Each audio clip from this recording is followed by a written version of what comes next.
सभी भाई बहनों को प्रेज द लॉर्ड।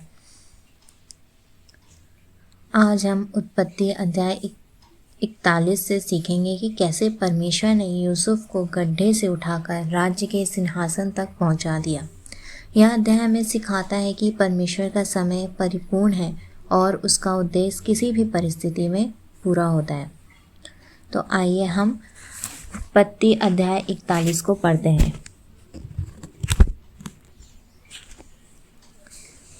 फिरौन के सपनों का अर्थ बताना। पूरे 2 वर्ष बीतने पर फिरौन ने यह स्वप्न देखा कि वह नील नदी के किनारे खड़ा है और उस नदी में से 7 सुंदर और मोटी मोटी गायें निकलकर कछार की घास चरने लगी। और क्या देखा कि उसके पीछे और 7 गायें जो कुरूप और दुर्लभ हैं नदी से निकली और दूसरी गायों के निकट नदी के तट पर जा खड़ी हुई।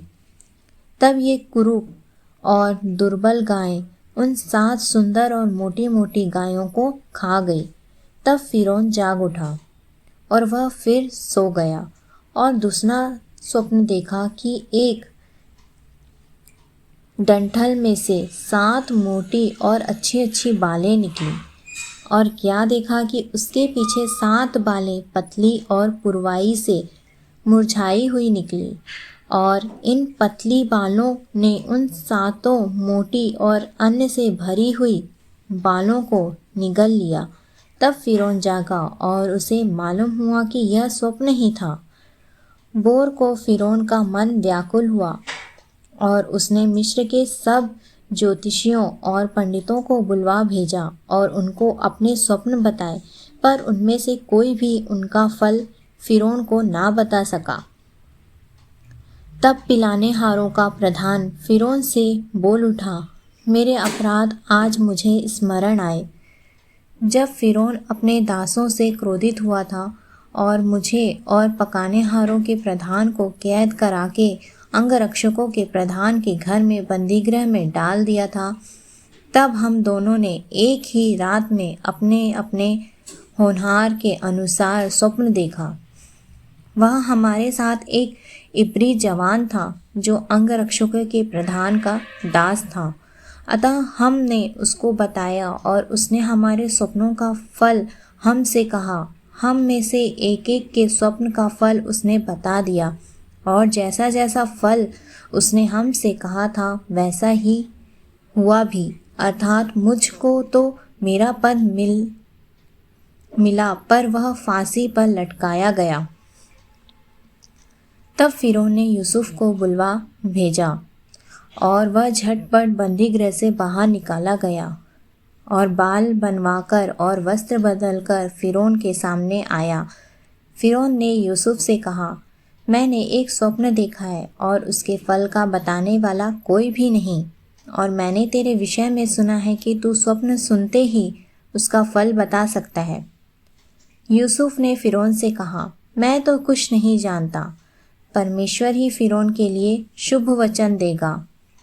फिर फिरौन यूसुफ से कहने लगा, मैंने अपने स्वप्न में देखा कि नील नदी के किनारे खड़ा हूँ। फिर क्या देखा कि नदी में से 7 मोटी और सुंदर सुंदर गायें निकलकर कछार की घास चरने लगी। फिर क्या देखा कि उसके पीछे 7 और गायें निकली जो दुर्बली और बहुत कुरूप और दुर्बल है। मैंने सारे मिस्र देश में ऐसी कुडोल गाय कभी नहीं देखी।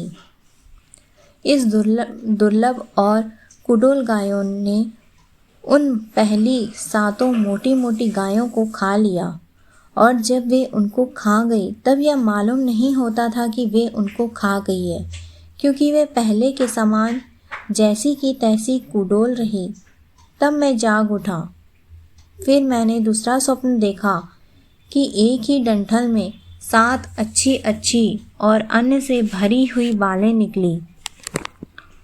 फिर क्या देखता हूँ कि उसके पीछे और 7 बालें छूछी छूछी और पतली और पुरवाई से मुरझाई हुई निकली, और इन पतली बालों ने उन 7 अच्छी अच्छी बालों को निगल लिया।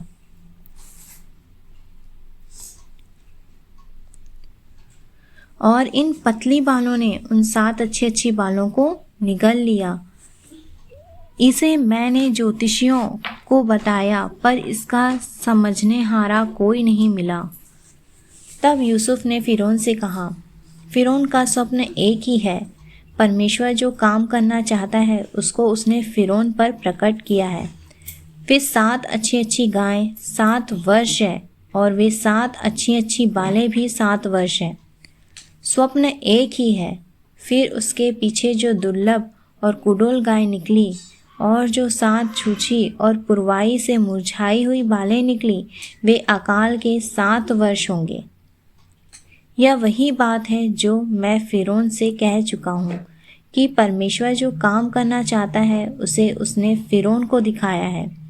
सुन, सारे मिस्र देश में 7 वर्ष तो बहुतायत की उपज के होंगे, उसके पश्चात 7 वर्ष अकाल के आएंगे, और सारे मिस्र देश में लोग इस सारी उपज को भूल जाएंगे, और अकाल से देश का नाश होगा, और सुकाल देश में फिर स्मरण ना रहेगा, क्योंकि अकाल अत्यंत भयंकर होगा।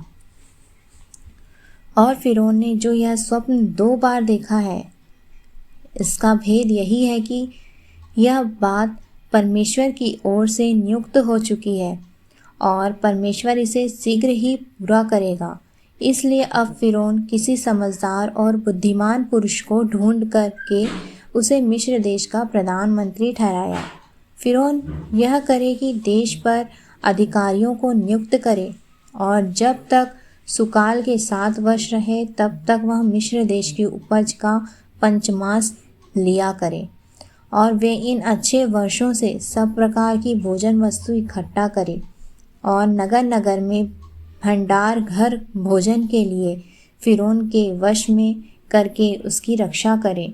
वह भोजन वस्तु अकाल के उन 7 वर्षों के लिए जो मिस्र देश में आएंगे, देश के भोजन के लिए रखी रहे, जिससे देश का उस अकाल से सत्यानाश ना हो जाए।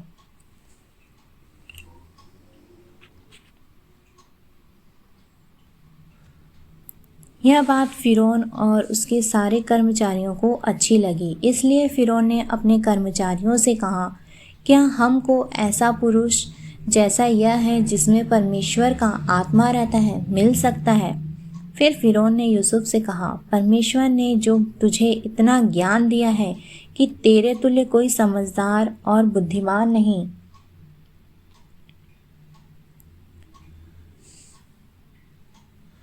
इस कारण तू मेरे घर का अधिकारी होगा, और तेरी आज्ञा के अनुसार मेरी सारी प्रजा चलेगी। केवल राजगद्दी के विषय में तुझसे बड़ा ठहरूंगा। फिर फिरौन ने यूसुफ से कहा, सुन, मैं तुझको मिस्र के सारे देश के ऊपर अधिकारी ठहरा देता हूँ। तब फिरौन ने अपने हाथ से अंगूठी निकाल के यूसुफ के हाथ में पहना दी, और उसको बढ़िया मलमल के वस्त्र पहनवा दिया, और उसके गले में सोने की जंजीर डाल दी, और उसको अपने दूसरे रथ पर चढ़वाया। और लोग उसके आगे आगे यह प्रचार करते चले कि घुटने टेक कर दंडवत करो, और उनसे उनको मिस्र के सारे देश के ऊपर प्रधानमंत्री ठहराया। फिरौन तो मैं हूँ, पर सारे मिस्र देश में कोई भी तेरी आज्ञा के बिना हाथ पांव ना हिलाएगा। तब फिरौन ने यूसुफ का नाम सापत पानेह रखा, और ओन नगर के याजक पोतीपेरा की बेटी आसनत से उसका विवाह करा दिया। और यूसुफ सारे मिस्र देश में दौरा करने लगा। तब यूसुफ मिस्र के राजा फिरौन के सम्मुख खड़ा हुआ। तब वह 30 वर्ष का था।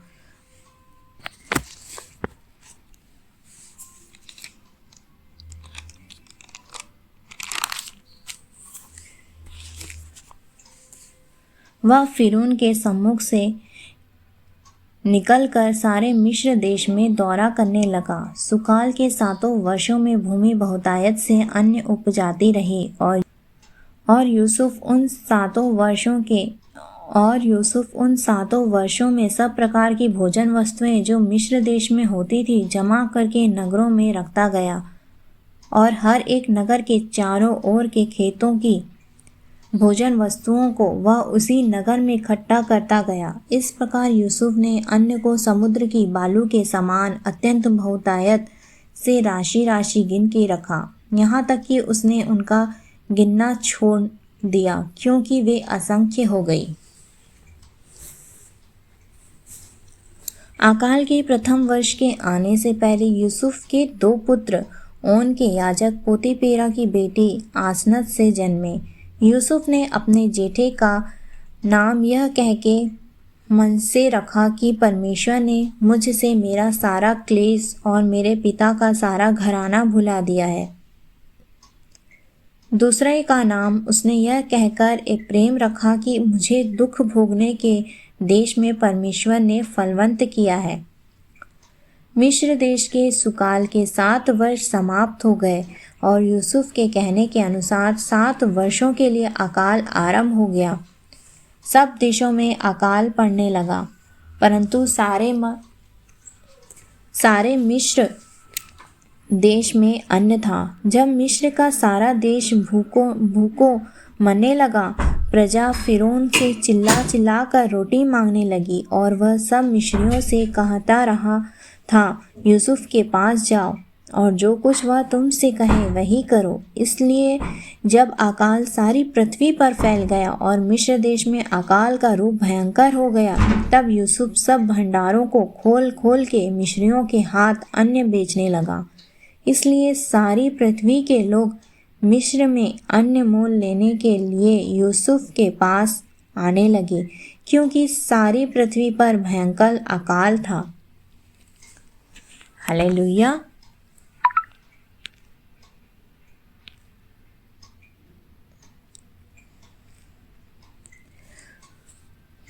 इस अध्याय में हम देखते हैं कि यूसुफ वर्षों से कैद में था, भुला दिया था और परिस्थितियां उसके खिलाफ थी। लेकिन जब परमेश्वर का समय आया तो वह एक ही पल में सब बदल गया। फिरौन का एक सपनों से परेशान होना ही यूसुफ की स्वतंत्रता का द्वार बन गया।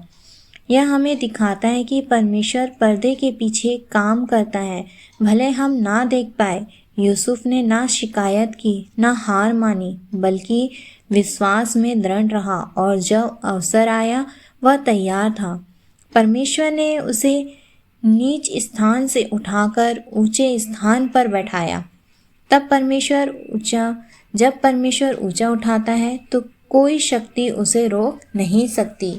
यूसुफ ने फिरौन से कहा, मैं नहीं, परमेश्वर उत्तर देगा, और यही उसका जीवन बदलने का कारण बना, क्योंकि उसने अपनी बुद्धि का घमंड नहीं किया है। उसने सब महिमा परमेश्वर को दिए और जब उसने परमेश्वर को प्रथम स्थान दिया, तब परमेश्वर ने उसे पूरे मिस्र का दूसरा सबसे बड़ा पद दे दिया। यह हमें सिखाता है कि विनम्रता उन्नति लाती है। हालात चाहे कैसे भी हो, अंधेरा कितना भी गहरा क्यों ना हो, अगर हम विश्वास में बने रहें और परमेश्वर की महिमा करें तो वह हमें भी यूसुफ की तरह ऊंचा उठाएगा। उसके पास हर किसी के लिए एक नियत समय है और जब वह समय आता है तो कोई दरवाज़ा बंद नहीं रख सकता। तो हमें यूसुफ की कहानी से यह सीखने मिलती है कि जब परमेश्वर सब समय पूरा हुआ कहता है, तब बंद रास्ते खुलते हैं, कैद के दरवाजे टूटते हैं और गड्ढे से सिंहासन तक की यात्रा केवल एक क्षण में बदल जाती है। हालेलुया। परमेश्वर का अनुग्रह और उसकी दया हम सब पर हमेशा बनी रहे। आमीन।